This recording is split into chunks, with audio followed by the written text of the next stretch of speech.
Olá!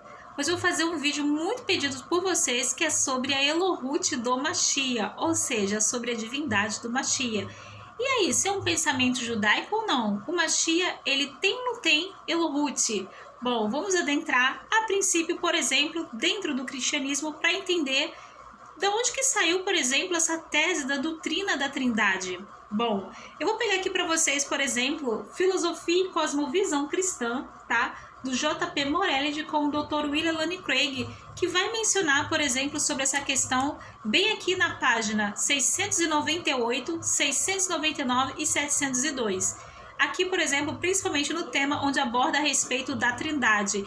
Então, aqui para a gente fixar, de onde que saiu essa Elohut, essa divindade do Messias, através do termo Davá, no hebraico, ou Mera, por exemplo, no aramaico, e Logos, muito conhecido dentro do cristianismo, né? Que seria o verbo, ali a palavra de Deus, né? Do prólogo do Evangelho de João, do capítulo 1, do verso 1 ao 5, com o Logos divino, razão ou sabedoria, segundo o filósofo grego judaico Filo de Alexandria, que tem ali, por exemplo, 20 a.C. a 50 depois de Cristo. Então, esse pensamento da Davá, da palavra de Deus, ser, por exemplo, a razão, a sabedoria de Deus, ela vem dentro do judaísmo. Então, para Filo, Logos era a razão de Deus, o princípio criativo por trás da criação do mundo. Então, quando a gente adentra aqui, por exemplo, em João no capítulo 1, que fala, no princípio era o verbo, e o verbo estava com Deus e o verbo era Deus. Você poderia ler esse trecho assim também. No princípio era a palavra e a palavra estava com Deus e a palavra era Deus. Todas as coisas foram feitas por ela, né? E sem ela, nada do que foi feito se fez. Sem quem? Sem o verbo ou sem a palavra. E isso está ligando diretamente, por exemplo, a Bereshit, a Gênesis 1, que fala, no princípio criou Deus os céus e a terra. Quando você vê aqui fala, e o verbo era Deus, no princípio criou Deus os céus e a terra. Então, quem começou esse processo criativo foi a Davá, foi o Logos, né? Foi o Mera, a palavra de Deus. Ou seja, então esse Deus sendo aqui citado de Gênesis 1 é o mesmo que está sendo citado aqui no versículo 1 de João, né? A palavra de Deus. Enfim, mas o que traz Elohut? A palavra de Deus. E a gente vai investigar cada vez mais. Lembra que através, por exemplo, da boca de Deus sai e disse Deus. Tem vários trechos aqui em Gênesis que você vai observar, por exemplo, aqui no versículo 3, no versículo 6, e disse Deus. O dibu, o discurso, ou seja, a palavra sai para fora da boca de Deus e ela começa o processo criativo, porque é a sabedoria e a razão de Deus, tá? Esse Deus aqui eu estou mencionando agora como o Ensof, que significa o ser infinito e o ser ilimitado, que não tem começo e nem fim. Então, de onde que sai isso? Sai lá de Isaías, onde diz que Deus não tem começo e nem fim. E por isso, no judaísmo, Deus é retratado também como o Ensof. E uma questão interessante abordando nesse livro, por exemplo, diz o seguinte, eu vou mencionar aqui Tertuliano, que é muito conhecido como o pai da Trindade, né? Ele teve uma visão um pouco parecida com a tríade cabalista. Para Tertuliano, Deus, o Pai existindo sozinho, sem mundo, possuía dentro de si seu verbo, razão ou sabedoria, conforme Provérbios 8, 22, 31, que de alguma maneira emanava dele, tal qual a palavra falada procede da mente de um orador que criou o mundo e por fim encarnou-se, né, em Jesus Cristo ou em Yeshua HaMashiach. Logos vindo do Pai, concebido tanto no momento da criação ou de maneira alternativa eternamente, o Pai, a fonte da divindade e a substância total, mas o Filho é uma derivação e uma porção do todo. O Pai existindo eternamente com o seu Logos imanente, contra Praxes 29, 9, 19. Ou seja, esse pensamento de Tertuliano, ele chega muito próximo à tríade cabalista com algumas diferenciações. É que na tríade cabalista existe uma tríade, né, já está dizendo. E essa tríade ela é formada por quê? Pelo Pai, que é muito conhecido dentro do cristianismo, porque o Eterno ele está sendo retratado como Pai.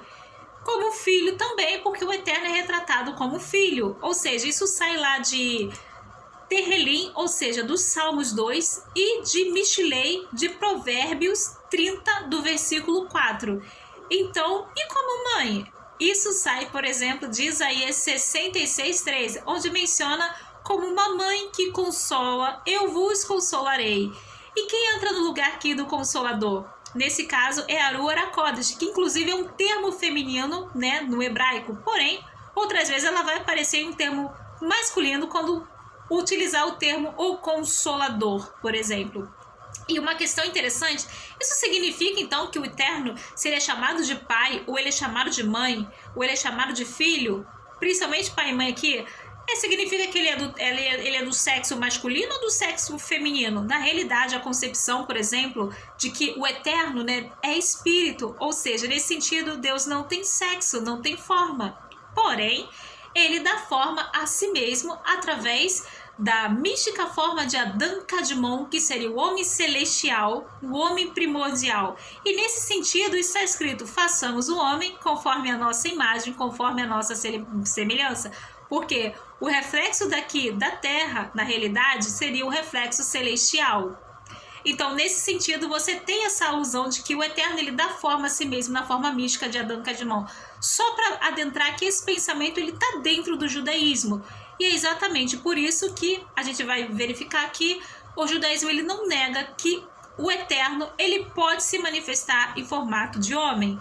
Porém, na tríade cabalista, né, formada ali pelo pai, pela mãe, pelo filho, que constitui inclusive uma família, né? Porque isso faz parte, por exemplo, dessa tríade, e essa tríade ela tem as sefirotes do Eterno, que são 10. Que sefirotes seriam essas? Seriam as características, os atributos do Eterno, que eu não vou adentrar muito a fundo aqui nessa questão agora.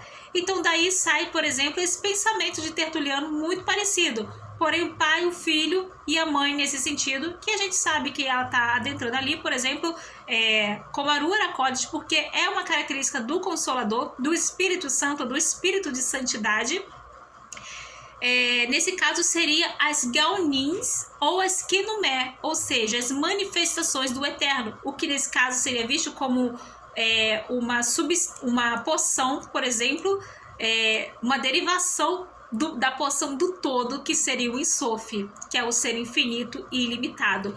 O Eterno, várias vezes nas escrituras, ele utiliza de antropomorfismo, né? Ou seja, vai se valer de características humanas, de atributos humanos, para entrar em contato com o homem ou para se fazer entendido, dizendo que tem mãos, que tem boca, que tem olhos. Então, nesse sentido, a tríade cabalista ela também vai adentrar nessa questão de alegoria, tá? Então, nesse sentido, o Eterno ele não tem sexo, não tem forma. Quem dá sexo aos deuses são os panteões pagãos, por exemplo, tá? E uma questão bem interessante também, adentrando nessa questão, a gente vai ver, por exemplo, que para Orígene, a geração do Logos do Pai não teve início, mas é desde a eternidade. Tem uma obra também, nessa mesma obra, e outras obras, por exemplo, do Dr. William Lane Craig, que eu também possuo, onde vai falar sobre apologética contemporânea, e em Guarda, por exemplo, vai mencionar que o universo ele teve um princípio, e esse princípio parte do processo criativo, parte do Logos da Davá. Então sim, você é criação do Mashiach. E uma questão bem interessante, por exemplo, que a gente vai mencionar, é que o Messias ele é chamado de Yud-Rei Vav-Rei. Isso mesmo, que na transliteração você tem ali YHWH. Isso está em Jeremias, em Emiar 23:6. Em seus dias, Judá será salvo, Israel viverá em segurança. E este é o nome pelo qual será chamado. Yud-Rei Vav-Rei é nossa justiça. Aí na sua Bíblia está como Kyrios, né? Senhor. Isso porque veio da tradução da Septuaginta, né? Que foi traduzida pelos 70 sábios do judaísmo. E no lugar, por exemplo, da Septuaginta, você tem Kyrios, que é Senhor. Por isso aí está traduzido como Senhor, que é utilizado no lugar do tetragrama. Bom, você não encontrará um profeta ou rei, qualquer outra pessoa em toda a Taná, que seria aí conhecido no meio cristão como Antigo Testamento, que recebe o nome específico do Eterno com as 4 letras Yud-Rei Vav-Rei ou YHWH, além do Mashiach, do Messias. Apenas o Mashiach é chamado pelo nome específico e explícito do Eterno. Naqueles dias, Judá será salvo e Jerusalém viverá em segurança. E este é o nome pelo qual ela será chamada. Yud-Rei Vav-Rei é nossa justiça. aqui em Jeremias 23:16 está dizendo que a cidade de Jerusalém vai ser também chamada de Senhor, é a nossa justiça, Roberto. Então isso significa que a cidade é Deus também? Então, a gente vai adentrar sobre essa questão. O que dizer das alegações de que o profeta Jeremias, ele chama, nesse caso, Jerusalém pelo nome de Yud-Rei, Vav-Rei, a nossa justiça? Bom, para quem desconhece, por exemplo, as escrituras, pode estranhar e até fazer esse tipo de argumentação, como os antimissionários eles fazem. Na realidade, nomear uma cidade com o nome de seu governante é um costume bíblico bem conhecido e assim permaneceu desde as primeiras gerações. Mesmo com Caim, em Gênesis 4, por exemplo, Caim ele construiu uma cidade e batizou o nome dela após o seu filho Enoque ali, por exemplo. Quando lemos o livro de Bereshit, ali de Gênesis, vemos que ao longo das gerações as cidades elas receberam os nomes de seus governantes, portanto não é surpresa que Jerusalém, ela também recebesse o nome do seu rei e governante, após o nome daquele a quem escolheu para ser a sua morada espiritual eterna, Deus. Essa argumentação, por exemplo, ela sai da comunidade messiânica israelita, e essas argumentações do Eitambá e Mordecai, por exemplo. E a gente vai continuar observando o seguinte: o rei Machia, ele será chamado pelo nome de Deus, sua capital também será chamada por seu nome. E o de rei Vav-Rei é a nossa justiça, a cidade que ele escolheu como a sua morada e morada eterna. Bom, essa não é uma afirmação feita pela primeira vez pelo cristianismo ou pela patrística, vamos assim dizer. É uma afirmação baseada, inclusive, na lei oral judaica. Então a gente vai entrar aqui, por exemplo, na questão da Mixná. É isso mesmo, eu vou citar algumas questões aqui para vocês. O Talmud babilônico, por exemplo, em Baba Batra 72, né, vai mencionar o seguinte: disse o Rabino Yohanan, 3 serão nomeados com o nome do santo bendito seja ele. E são eles o reto, né? O reto aqui já está se referindo ao Machia, que seria o Tzadik, que seria o justo, né? O Machia e Jerusalém. Messias, nesse caso aqui, como está escrito lá em Jeremias 23, esse é o seu nome pelo qual ele será chamado. Yud-Rei Vav-Rei é a nossa justiça. Bom, eu vou ler aqui para você também o Tratado Menor de Sofrim 13, regra 12, que diz o seguinte: alegra-nos, ó Senhor, nosso Deus, com o profeta Elias, teu servo, com o reino da casa de Davi, teu ungido. Tá? Fazendo uma referência explícita aqui a Machia. Em breve, ele pode vir e alegrar os nossos corações. Não permita que um estranho se assente em seu trono, nem deixe outros herdarem sua glória. Porque pelo teu santo nome jurastes que a sua luz não se apagaria para sempre. Em seus dias, Judá será salvo, Israel viverá em segurança. Este é o nome pelo qual ele será chamado. Yud-Rei Vav-Rei é nossa justiça. Bendita és tu, ó Senhor. Ó, o tetragrama aqui, tá, gente? O tetragrama sendo citado, Yud-Rei Vav-Rei, que brota um chifre de salvação para o seu povo Israel. Aqui o Machia, né, filho de Davi, é identificado com a figura mencionada de Jeremias 23, e Yud-Rei Vav-Rei é a nossa justiça. Bom, aqui eu vou ler para vocês agora Tresrokomó de Bereshit, da Parashá Vayhi, por exemplo, ele vai mencionar o seguinte: como os dois confessaram o mal que haviam cometido, e Judá, Jutapós e Ruben, aqui no caso. Vou mostrar a ele a salvação de Deus, desde que ele admitiu que ele recebeu a realeza, e dele veio o Machia, que salvará Israel, como está escrito: em seu dia Judá será salvo, e por aí vai. Vai mencionar novamente que o Machia ele recebe as 4 letras do tetragrama. Então qual é o seu problema aí de chamar o Machia e trazer honras a ele como tetragrama? E vamos continuar. Bom, aqui o comentário ele explica, por exemplo, o privilégio de Judá, que o Messias ele viria dele, e está baseando em suas palavras lá em Jeremias e em 23:6, significando que ele também viu esse versículo como uma profecia messiânica que afirma que o Messias será chamado de Yud-Rei Vav-Rei. Uau! No Midrash, por exemplo, Mishlei, Provérbios, Rabi Ronan nomeia 7 nomes para o Machia. Ali, Yud-Rei Vav-Rei é a nossa justiça, e depois como consolador, e por aí vai. No Midrash, por exemplo, Yekhat 1 diz sobre este versículo? Qual é o nome do rei Machia, do Melech HaMashiach? Rabi Abba bar Kahana disse: Yud-Hei Vav-Hei é o seu nome.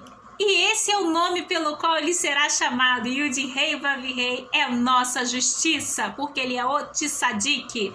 No Midrash Terrelim dos Salmos está escrito que Deus chama o Messias pelo seu nome. E qual é o seu nome? A resposta dada é Yud-Hei Vav-Hei, homem de guerra, Êxodo 15:3. É por isso que você vai ver, por exemplo, David Flusser, o professor Summer, Dr. Michael Brown, Daniel Boyarin, Pinhas Lapid, Dr. Yuval Lapid, por exemplo, e vários outros judeus que são historiadores do Novo Testamento não vão negar que o Eterno, por exemplo, do judaísmo, não é negado que ele possa se manifestar através de homem, ou como homem, assim eu diria. Bom, e sobre o Mashiach lemos: esse é o seu nome pelo qual será chamado, Yud-Hei Vav-Hei é a nossa justiça. Bom, os sábios, eles atribuíram Yud-Hei Vav-Hei a nossa justiça de Jeremias e Emiarro 23:6, como falando sobre o Mashiach.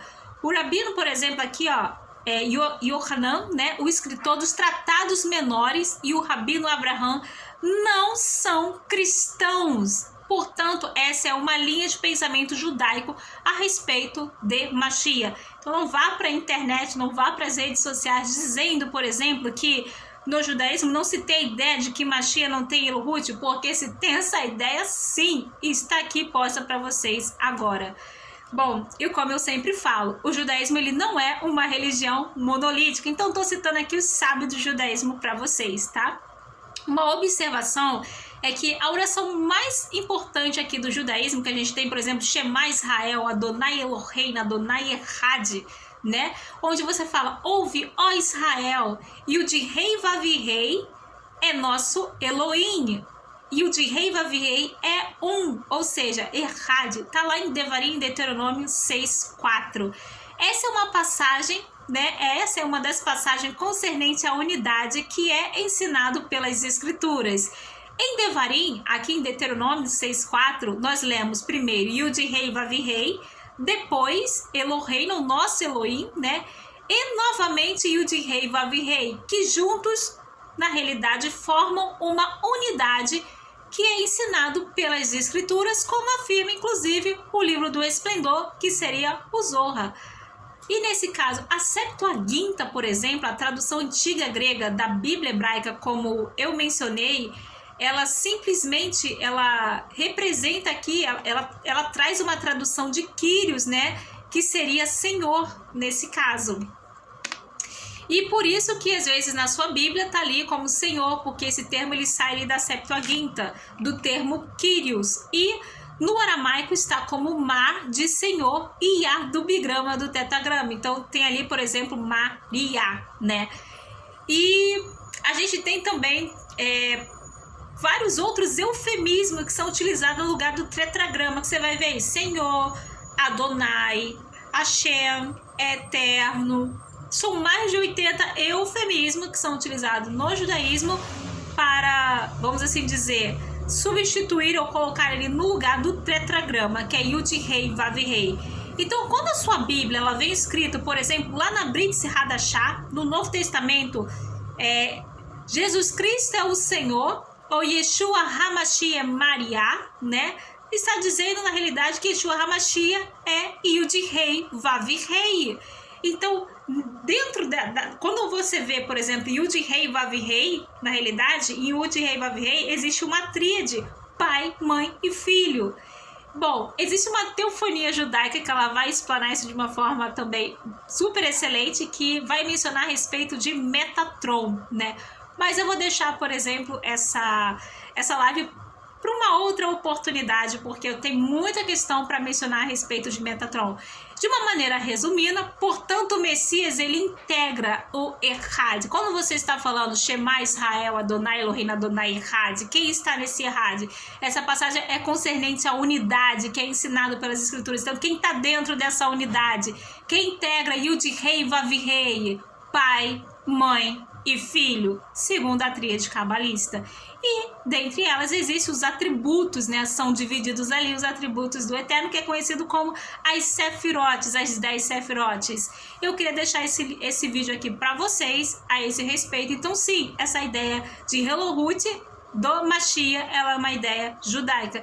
Inclusive, por exemplo, você vai observar que até o Rabino Isaac Shapira, ele vai abordar também sobre essa questão, como já vi o vídeo dele em inglês abordando sobre essa questão. A comunidade messiânica israelita vai abordar também sobre essa questão. Mas, enfim, só aqui no Brasil, para algumas pessoas que não têm conhecimento suficiente das literaturas rabínicas, vai dizer para você que esse pensamento não é judaico, na realidade ele é judaico. Então eu deixei essa curiosidade aqui para vocês.